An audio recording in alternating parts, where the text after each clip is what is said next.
to Auckland. Kiwi FM. You're listening to the Radio Wammo Breakfast, only on Kiwi. Joining me now to talk politics, it is the leader of the Labour Party, Phil Goff, this morning. Good morning to you, Phil. Yeah, g'day, Wammo. Did you breathe a big sigh of relief when you woke up this morning, Phil? No, I was just basically glad I had a good night's sleep last night. I was up at 3:30 on Sunday morning.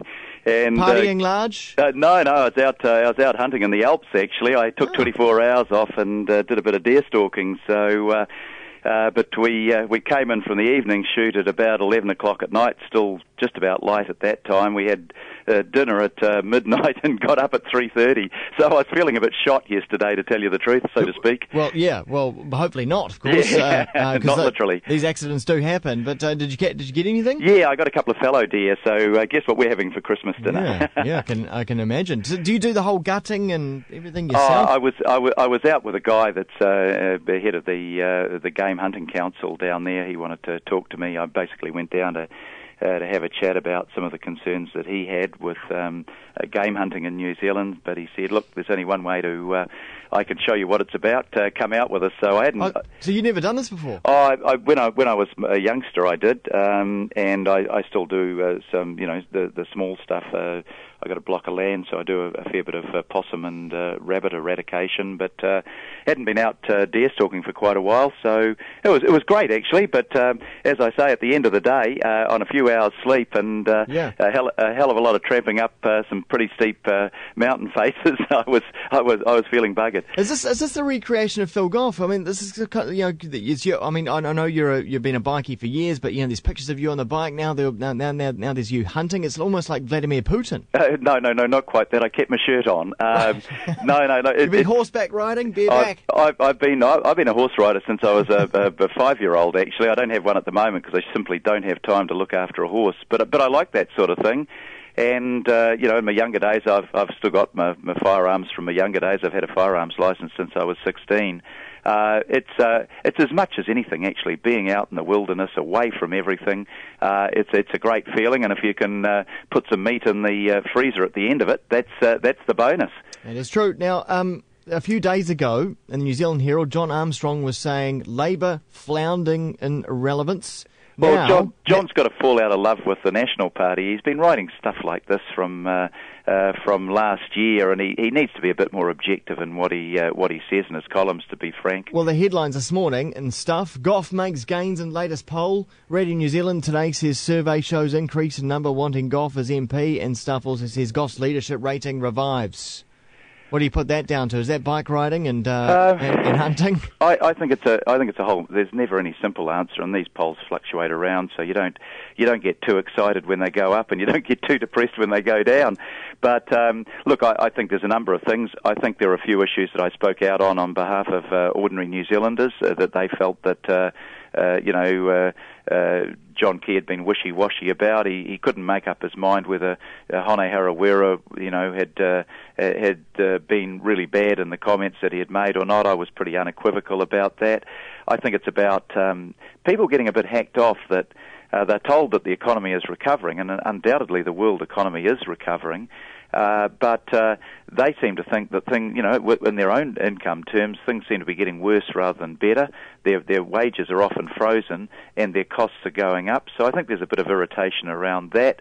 There was the mess over the emissions trading scheme. That really was an appalling piece of legislation. The same with accident compensation.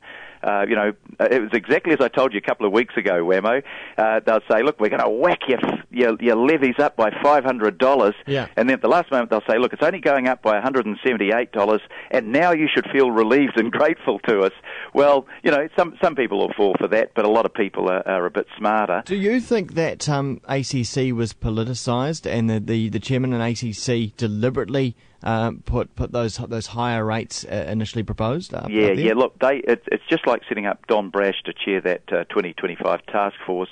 They put John Judge in charge of this exercise.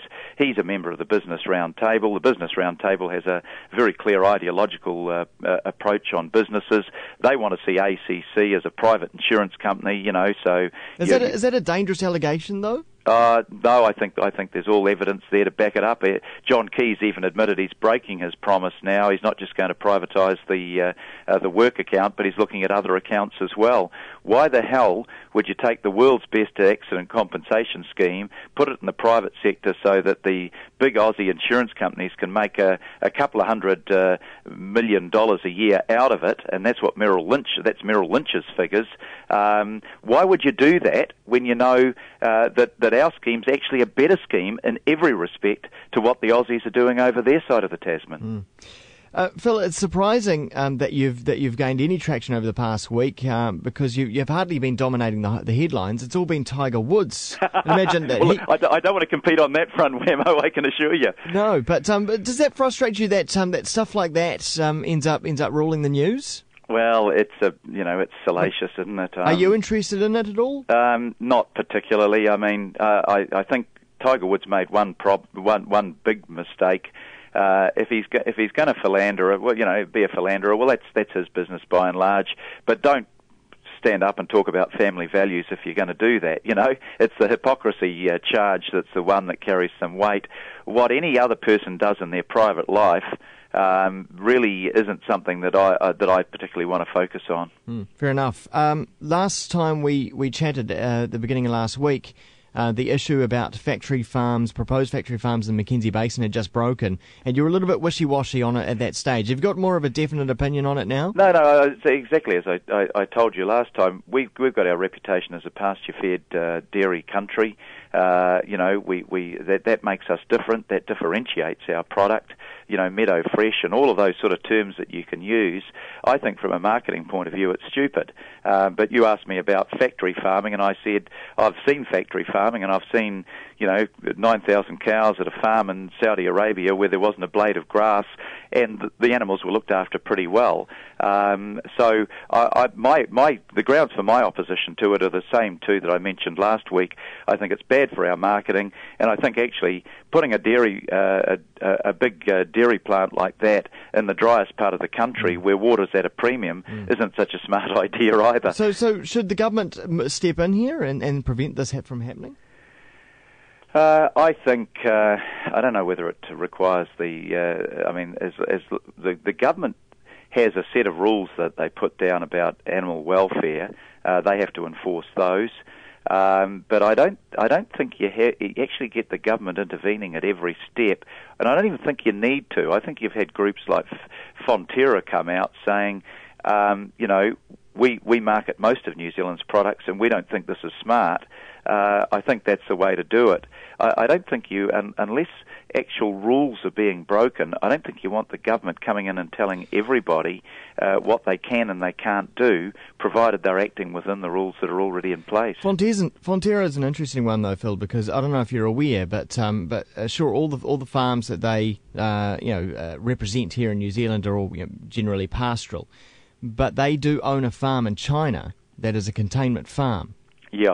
Yeah, that's correct. Isn't that odd? Do you not see that odd that they go on about clean, green New Zealand, etc., and these cows out there in the pastures and stuff, but they're quite happy to also have this farm in China that they own? Yeah, I suppose the great irony is that after San Lu, when people were saying, "Oh God, New Zealand's going to be damaged by this," the exact opposite happened. The demand for New Zealand-based dairy product went up because local Chinese people didn't really trust their local product. And that's one of the contradictions in it. Fonterra, I mean, again, they've got to operate as a business internationally. They know we can't meet all the demand for milk production in China. When Jiabao told me that he wanted a glass of milk for every child in China, I said, Mr. Premier, I'm not sure we'd be able to achieve that. And absolutely we couldn't, only a fraction of it. So they'll do their thing according to Chinese conditions. But look, let's keep New Zealand at the top of the market. Let's actually build some reality into that image of clean, green, 100% pure, because that's how we stay at the top of the market, get the best return for our products. Hey, finally, Phil, this morning, have you heard about this atheist bus campaign? The New Zealand Atheist Bus Campaign plans to put ads carrying atheist and humanist messages on buses in major New Zealand cities. They've been raising a bit of money over the past few days. It looks like they're going to have these messages on buses early next year. Does it worry you at all? Which side of the fence do you sit on? In terms of bus advertising? Well, no, religion, I suppose. Religion. They're calling it no God.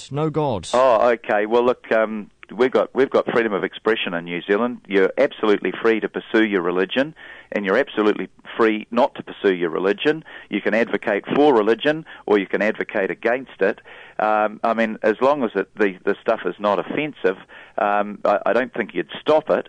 My own personal philosophy is for those that have faith, respect their faith, and I think by and large, with religion in New Zealand, most of the churches are a positive factor in our community. I'd be the last person to knock them, but I'm not about to close down. This is not Iran. I'm not about to close down somebody freely expressing their views on religion. Nicely worked around there, Phil. Thanks very much. Okay, mate. Cheers. Thanks for that. See ya. See you later. Phil Goff, leader of the